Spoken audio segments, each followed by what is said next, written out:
আপনারা আশীষ দিবেন, আশীর্বাদ করবেন, যাতে করে এই মোরা ঘরের মরখি গীত আমি ভালোভাবে পরিবেশন করতে পারি। আর আসুন এই মরখি গীত গাওয়ার খাতিরে গীতে গীতে সেরন করব এই বসমতা মাইকে নকেনে গো আমাদের যে গর্ভধারিণী মাই, আমাদের যে জন্মদায়িনী মাই, সে গর্ভধারিণী জন্মদায়িনী মায়ে আমরাকে তার বুকের দুধ চুষায়, তার বুকের স্তন চুষায় বা তার বুকের আহার খাওয়ায় জোরসে যে 3 বছর 4 বছর কিংবা 5 বছর ধরে। কিন্তু যে বসমতা মায়ের কোলে আমরা জন্ম নিয়েছি, চলে বলছি চাষাবাদ খেতি বাড়ি চাকরি নকরি সবই কিছু করে সুখে জীবনে দিন কাটাচ্ছি, সেই বসমতা মায়ে আমরাকে তার বুকের দুধ চুষায়, তার বুকের স্তন চুষায় বা তার বুকের আহার খাওয়ায় আমাদেরকে জন্ম দিলে মরণ দিন পর্যন্ত। তাই গীতে গীতে সেরন করব এই বসমতা মাইকে। হে গো নম নম নম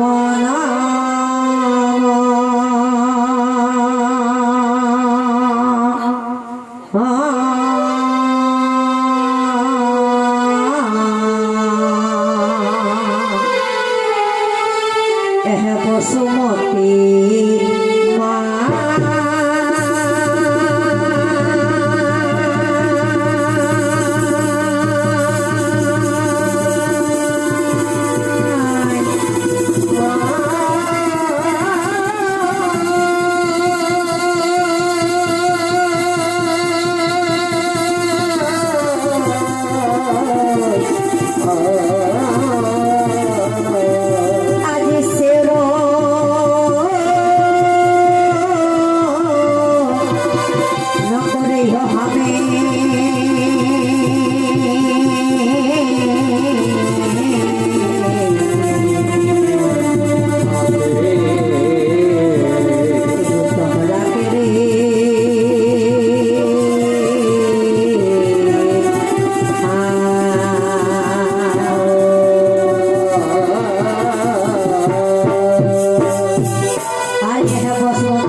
দেখাইয়ে হে বর্ষ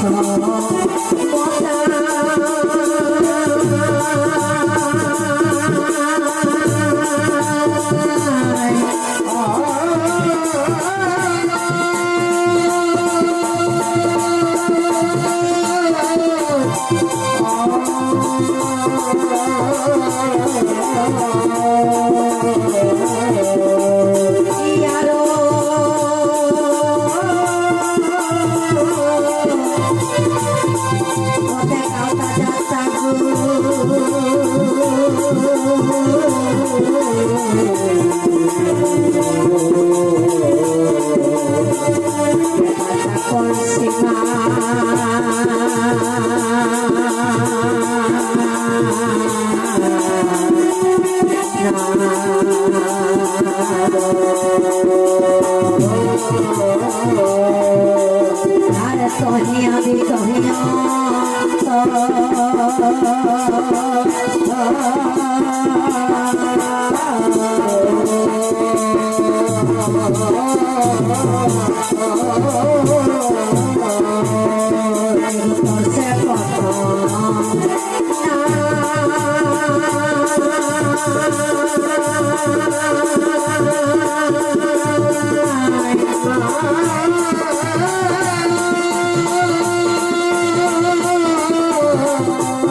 ফাঁকিটা বুঝে পারে হ্যাঁ গো,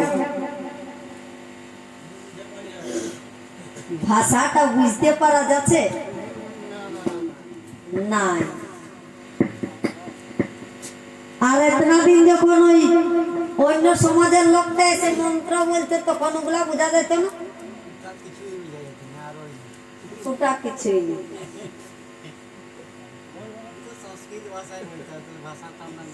ও বলতো সংস্কৃতি আর আমি এখন বলছি কুড়িমালিতে, তো ওটাও নাই বুঝতে পারছি, এটাও নাই বুঝতে পারছি। তবে আমি এই কুড়মালিতে বলছি এই জন্যেই না, হ্যাঁ গো, মরিচকে যদি ঝাল না লাগে, মরিচ ওটাকে কি মরিচ, লঙ্কাকে যদি ঝাল না লাগে তো ওটাকে লঙ্কা বলবে কেউ? তেঁতুল যদি টক না লাগে তোকে বলবে যেটা তেঁতুল বটে বলে বলবে? তো আমরা কুড়মি হয়ে যদি কুড়মালি ভাষাটা নাই বলি, নাই বুঝি, তো লোকে বলবে কুড়মি বটে বলে। সরকারের সঙ্গে যত ঝান্ডা নিয়ে লড়ো না কেন, উপায় কোনো নাই। লোকে নাকি আমরা তো বলছি না গো, আমরা আদিবাসী বটি, আমরা আদিবাসী বটি, আমরা এসটি ছিলি, এসটি বনাই দে। তো সরকার কি বলছে এখন দেখবেন যে প্রায় লোকের সুগার আর প্রেসার এই দুটা রোগে বেশি, অন্যান্য আছে কিন্তু তার মধ্যেও এই সুগার প্রেসারটা বেশি হচ্ছে। তো যখন ডাক্তার ঘর যাচ্ছে বলছে ইয়ার সুগারটা তোমার দমে বেড়ে গেছে, মাটির তলের জিনিস একদম খাবে নাই, আর ভাতটাও যতটা পারবে কন্ট্রোলে মানে রাখো, বনঞ্চ একদম ভাতটাকে ছাড়িয়ে দাও, রুটি খাও। তবে একটা জিনিস কিনা চিনিটা একদম খাবেন। তো বলছি হ্যাঁ গো, ডাক্তারটাই বারণ করছে কোনো কি চিনিটা কিনবার পয়সাটা ডাক্তার দিচ্ছে নাকি? তো তাহলে ডাক্তারটা বারণ করার কি দরকার?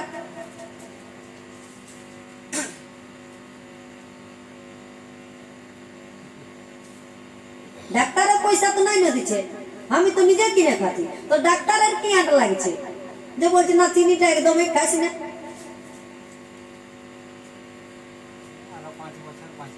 আরো 5 বছর বাঁচবার জন্য আমার ভালোর জন্য বলছে যে তোমার রোগটা সারবে, ওই জন্য তুমি মাটির তলের জিনিস খাও না, ভাতটা কমাও, ভাতটা না পারলে বরঞ্চ একদমই ছাড়ো কিছুদিন, আর চিনিটা তো একদম খাইওই না। কেনেন আমি জলদি সারার জন্য, এটাতে ওর কোনো স্বার্থ নাই।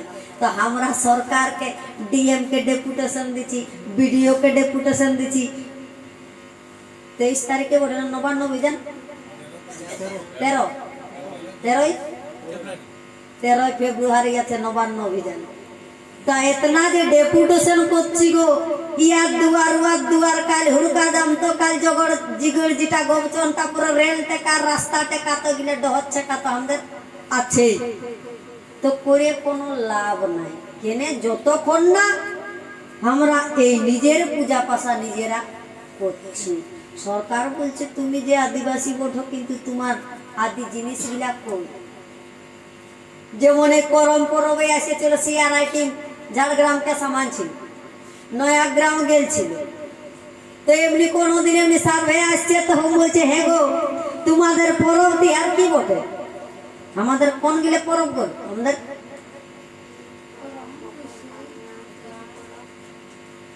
ঈদ করম, মকর বানানা এইগুলা, জিকা এইগুলা।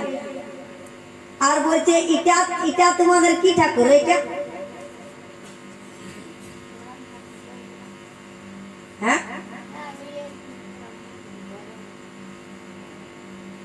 এটা আমাদের কি বলে গো, পিढ़ा, তুলসী পিढ़ा নাই তো ভূত পিढ़ा। এবার বলে ফেললো কোনটা, বলছে এটা বটে আমাদের বিষ্ণু মন্দির, আমাদের পরব তিহার বলছে কালী পূজা, লক্ষ্মী পূজা, দুর্গা পূজা এগুলা। তো দিল তখন সবই মস্ত মস্ত গোল বসাই নাই তো কাটকুট বসাই, এইগুলা হয়েছে আমাদের। তাই আমাদের বুঝা দরকার যে আমরাকে ন্যায্য পাওনা যদি পাতে হয়, অধিকারটা যদি আমরাকে নিতে হয়, তাহলে আমাদের জিনিসগুলাকে কিন্তু জিয়ায় রাখতে হবে, বাঁচায় রাখতে হবে। ন কি গো আজ দেখে দেখে ঘের ঘেরি লাগে আর ধাঁধা লাগে, কেমন ঝাড়খণ্ড দিকে ঘুরছি, বেঙ্গলে ঘুরছি, বেঙ্গলের মধ্যে যেমন এই ঝাড়গ্রাম, মেদিনীপুর, খড়গপুর, আমাদের পুরুলিয়া এগুলা যেমন সারায় ঘুরছি, উড়িষ্যা পর্যন্ত গেছি। তো সব জায়গায় এই মুরগি আছে, যারা মুরগি না কুকুরি কোনটা বলে, তো সব জায়গায় দেখছি মুরগি আছে, ছাগল আছে। তাহাও ঝাড়খণ্ডের ছাগলটিও ডাকছে তো করছে মে, উড়িষ্যার ছাগলটিও ডাকছে গাগা আছে তো ও করছে মে, এই ঝাড়গ্রামের ছাগলটিও গাগা আছে তো ইয়াদের ছাগলটিও করছে মে। কুকুরি গিলাও দেখছি একই রকম ডাকছে, অথচ বিহার, বেঙ্গল, ঝাড়খণ্ড, উড়িষ্যা, আসাম পর্যন্ত বাংলাদেশেও এই কুড়মি আছে। তো উড়িষ্যার কুড়মিরা বলছে উড়িয়া ভাষা, ঝাড়খণ্ডটায় ভাগ হয়েছে, কোন ঝাড়খণ্ড দিকের লোকে বলছে খট্টা ভাষা, কোন ঝাড়খণ্ডের লোকে বলছে গোলুয়ারি, কোন ঝাড়খণ্ডের লোকে বলছে হিন্দি, কোন ঝাড়খণ্ডের লোকে বলছে কুড়িমালি। আর আমাদের এই মেদিনীপুর, খড়গপুর, পুরুলিয়া এইগুলাই বলছে ভজনা ভাষা। কি ভাষা বলে গো, এধারের লোকে কি ভাষায় কথা বলে, বলবে বাংলায়। নাই গো আমরা বাংলা ভাষা নাই বলি না। যদি আমরা দেখি গোটা দিনে 100টা ভাষা বলছি, তার মধ্যে ওই 100টা ভাষার মধ্যে আসিলের 90টা বলছি আমরা আমাদের কুড়িমালি ভাষার, বাকিটা ইয়ার ওয়াটটুকু মেশা নকেনে। আমরা যদি বাংলায় ভাষা বলি তো এই খড় বিছাইলে, পুয়াল গিলা বিছাইলে, ওগুলা হচ্ছে আমাদের খেতে, ইধারে বলে জমি, বিল, বিল বলে। তো হ্যাঁ উপারে একটা বিল আর ইপারে একটা বিল, আর মাঝটা কি থাকে, আড় থাকে। আর উধারটাও একটা বাড়ি আর এই ধারটাও একটা বাড়ি, যেমন ঘরে আছে, মাঝে মাঝে কি থাকে, শিয়াল। আর বড় বড় ফাঁকা ফাঁকা যেগুলো, যদিও এই ধারে ফাঁকা দেখা যাচ্ছে না, হয় বাঁশ জোর না হয় ওই লম্বা লম্বা গাছগুলা কি বলছে, পটাশ গাছ, এই ধারে ফাঁকা দেখা যাচ্ছে না, কিন্তু তবুও কোনো কোনো জায়গায় ফাঁকা মাঠের মতন। তোগুলা এই ধারে মাঠ বলে না, টাড়ি বলে না, ক্ষীর বলে, কোনটা, হ্যাঁ ডাহি, মাঠও বলে। যাক এইটা ছাড়ান গেছে, অন্য লোকের ভাষা নিয়েছে। তো খেতে বিলের মাঝে থাকছে আড়, আর বাড়ির মাঝে শিয়াল, এগুলা কি ভাষা গো? তো ওই যে বললি আজ আমরা নিজের ধর্ম ছাড়ে পর ধর্ম পরিচালিত হয়ে, নিজের ডহর ছাড়ে পরের ডহরে চলে আমরা সবই ভুলেছি। বলছি কুড়মালি, কিন্তু জানছি না যে এটা কুড়মালি ভাষায় বটে বলে, বুঝতে নাই পাচ্ছি।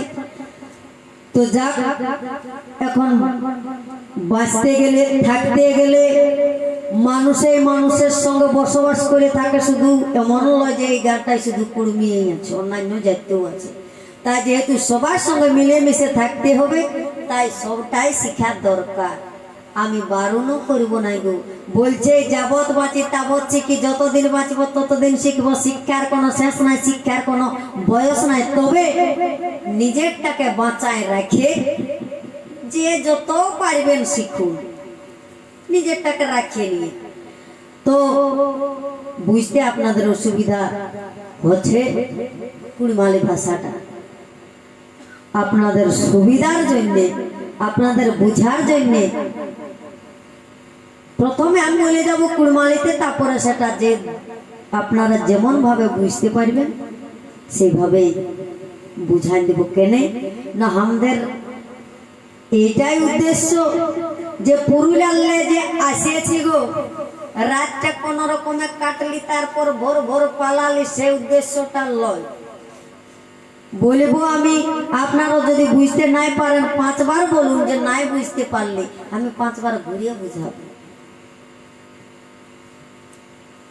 কেনে এতনা দিন তো অন্য লোক আসে করে দিচ্ছে, ওদের বুঝলো কি না বুঝলো, হলো কি না হলো, ওটা নাই ভালেছে ওরা নিজের ঝোলাটা। কিন্তু সমাজের লোকে ঝোলা নাই ভাইবে গো, বুঝে হ মানুষটা বুঝলো কি নাই পারলো, এখন নাই বুঝতে পারলে 10 বার বলবো আমি। তো তাই যদি বুঝতে নাই পারেন, অসুবিধা হয়, অবশ্যই সেটা ফুটে বলবেন, নিজের ভিতরে রাখবেন নাই।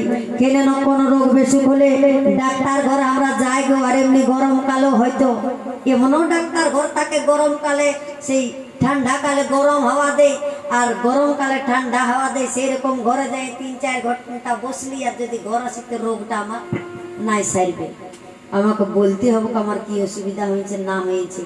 এবার ডাক্তারে ওষুধ দেয়, তো একই রকম ওষুধ সবলা নাই থাকে, কোনোটা তিতা লাগে, কোনোটা কষা লাগে, কোনোটা গুড়াও লাগে, কোনোটা একটু নুনতাও লাগে। তবু আমরা চোখটা নমে ওষুধটা খাইয়ে দিই। কেন না বলি বাবা আমার ভিতরে গেলে একটুকু হলো কাজে লাগবে কি। ঠিক সেই রকমই কুড়মালি ভাষাটাও যদি মানে তিতা কষা লাগছে, তো তিতা কষা করেও ভরে দিলে কিছু না কিছু কাজে অবশ্যই লাগবে। তার মধ্যেও যদি নাই কাজে লাগে, বুঝতে নাই পারেন, অবশ্যই বলবেন। আমি আবার যে ভাষায় বুঝতে পারবেন, যে ভাষায় আমরা কথা বলি, সে লোকাল ভাষাতেই বুঝান দেওয়ার চেষ্টা করব। তো সভাজন গীতে গীতে সেরন করেছি এই বসমতা মাইনকে লোককে নেব। এই বসমতার উপরে আমরা জন্ম নিয়েছি, চলে বলছি। চাষ আবাদ খেতি বাড়ি চাকরি নকরি সবই কিছু করে সুখী জীবনে দিন কাটাচ্ছি।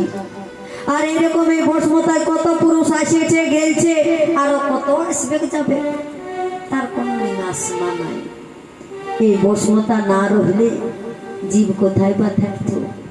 তাই বসমতা হলো জীব সৃষ্টির মূল আধার, জীব শক্তির মূল আধার। আর এই বসমতা মাইনকে যারা রাইতে আর দিনে আলো দেখাচ্ছে, সেই ধরম ঠাকুর সুরুজ আর চাঁদ, এই চাঁদ সুরুজকে গীতে গীতে সেরন করব। তার আগে একটু কথা বলে গো, হ্যাঁ গো ঘাটুয়া কতলা ছিল গো,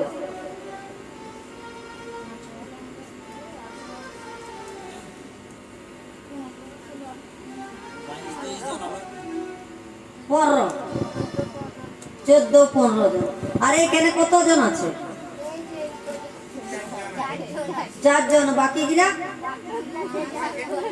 আপুস কুটুম ভাই ভাইয়া না, এখানে যেগুলো আছে আপুস কুটুম ভাই ভাইয়া ভিতমিতান এগুলো আছে না। আমাদের দোষ তো লয়, দোষ মাথাটা, আমাদের মাথাটা এইটাই সভাই আছে যে 10 দিন তো যেটা হোক কাকা হোক যার যেটাই সম্পর্ক হোক ছুঁত পালন করলি, ঘাট ছিনাই তো আলি, তো আমাদের দায়িত্ব তো পুরাই। গোটা দিন উপাস দিয়ে থাকেছি, তারপর আজ 10টা দিন তো পালন করেছি, আজ গোটা দিন উপাস দিয়ে থাকে। এই ঘাটে উঠে আসে নিয়ে একটু ছোলা সুজি খালি জল তল খালি, বাবা কোনো শরীরটা ভালো নাই লাগছে, টুকু না শুলে আর বসতে পারবো না। কেনে ওরা তখন লেপ বালিশ কাঁথা বার করে করে ই ঘরে ও ঘরে নিজ জানলা ঘুমাতে লাগলো। কেনে কি রাত জাগরণ জাগর জ্বলাঞ্চে রাত জাগরণ করতে হবে, তো তার জন্য তো আমরা পুরুলিয়ার লোক আনিয়েছি গো রাত জাগরণ করার জন্য। তো আমরা আরো রাত জাগবো কেনে নাকি? তো আমাদের বোঝা দরকার যে আমরা এই ধান কাটার জন্য ধান লাগাবার জন্য তো লোক করি না নাই গো। তো ঘরের লোকটা যদি ঘরেই থাকে, যে লোকগুলো করেছি ওরা কি করবে? হ্যাঁ, ফাঁকি দিবে, বেলাটা ভাইবে যে কতক্ষণে বেলা ডুববে। তো ঘরের লোক দিলাই যদি ঘুমায় তো আমরাও কি করব? আগুন তো আগুন ধরছে, আগুন থাকতে থাকবে। আমাদের বোঝা দরকার যে আমাদের লাভ কি আছে রাত জাগে? ছুত পালন করলি, ঘাট স্নান করলি, লাভের লাভ কোনটা হইলো গো? বেটা ছেলেগুলাই দেখবেন যে ঘাটে উঠে আসিয়েছে, আজ রাতটা হয়তো ধুতিটা পরে থাকছে, কাল শ্রদ্ধানুষ্ঠান উঠে উঠে কারো ধুতি আলনাতে টাঙা, কারো ধুতি আলমারিতে ভরা। আর মহিলাদের লাভ হলো শাড়িগুলা 3-4 মাস হবে লাভের লাভ হইলো নতুন শাড়িগুলা, অন্য কোনো নয়। তো তাই বারবার সকলকেই অনুরোধ করব এখানে আসার জন্য। ধর্মসভায় বসে থাকে সারা রাত ধরে, জাগরটিকে রক্ষা করুন বা রাখা করুন। কেন কি মা বাবা মারা গেলে এটা কোনো নিয়ম লয়, কোনো বাধ্যবাধকতা লয় যে আমাকে এরকম গান বাজনা রাত জাগরণের জন্য টিম করতে হবে, বাইরের দল লোক আনতে হবে বলে এটা কিন্তু কোনো নিয়ম লয়, কোনো বাধ্যবাধকতা লয়। কেনে করে যেমন আজকে এই মতিলাল বাবু মারা গেছেন, তখন আমরা জাগর জ্বলাইছি, এরকম আর জাগর আমরা কখন কখন জ্বলাইব?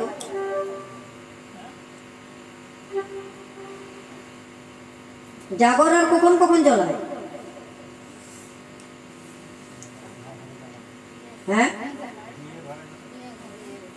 না, ওটাকে জাগর নাই বলে, বিয়া ঘরেরটাকে কিন্তু জাগর নাই বলে। ধরম পূজা আর ধরম পূজায় বাঁধনা পড়বে, আর বাঁধনা পড়বে নাই,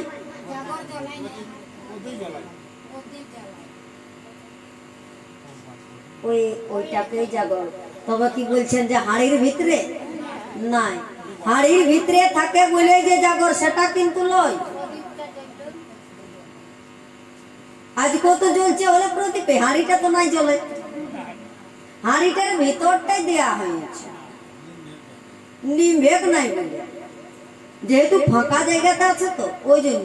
বাঁধনা পড়বে যখন আমরা জাগর জ্বলাই, তখন সেই গোয়াল ঘরে দিই, ঘরের ভিতরে বাতাস না লাগবে তার জন্য আর হাড়ির দরকার হয় না। আর বাঁধনা পড়বে আর চৈত পরব বা ভোগতা পরব, তখন জাগর জ্বলাই। আর দেখবেন যখন যখন আমরা এরকম জাগর জ্বলাই, তখন তখন কোনো না কোনো অনুষ্ঠানের মাধ্যমে সেই জাগরটিকে রক্ষা করা হয় বা রাখা করা হয়। যেমন ছেলের ধরম পূজা বা সূর্যাহী পূজা যখন করি, তখন আমরা যে জাগরটিকে জ্বলাই, সেই জাগরটিকে রক্ষা করা হয় ধরম ঠাকুর ভগবান সূর্যদেবের গীত কথা শুনে। বাঁধনা পরবে যে জাগরটি জ্বলাই, সেই জাগরটিকে রক্ষা করা হয় ঢিঙ্গওয়াল বা শহরে গীতের মাধ্যমে। বুড়া বাবার পরব বা ভোগতা পরবে যে জাগরটি জ্বলাই, সেই জাগরটিকে রক্ষা করা হয় ছৌ নাচ, ঝুমুর নাচ বা অন্যান্য অনুষ্ঠানের মাধ্যমে। আর এরকম কোনো ব্যক্তি মারা গেলে তখন যে জাগরটি জ্বলা হয়, সেই জাগরটিকে রক্ষা বা রাখা করা হয় মর্খী গীতের আধারে। অধম, আর এই অধম হয়েও গাইতে চলেছে মোরা ঘরের মর্খী গীত বা মঙ্গল গীত। তাতে আমার ভুল আর দোষ সব রকমই হতে পারে, আপনারা সময় বুঝে আমাকে শুধরান দিবেন, এই আশা রাখেই শুরু করছি আজকের এই মোরা ঘরের মর্খী গীত বা মঙ্গল গীত। সবাইকে সকলকে জয়। সোনা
সোনা সভাজানা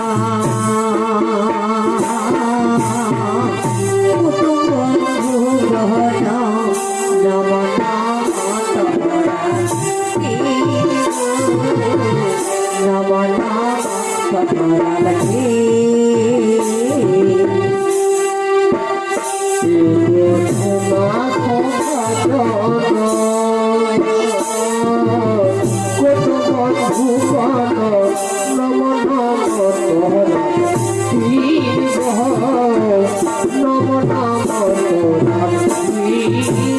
তোরা সমাজ আধারে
आशीष दिया हो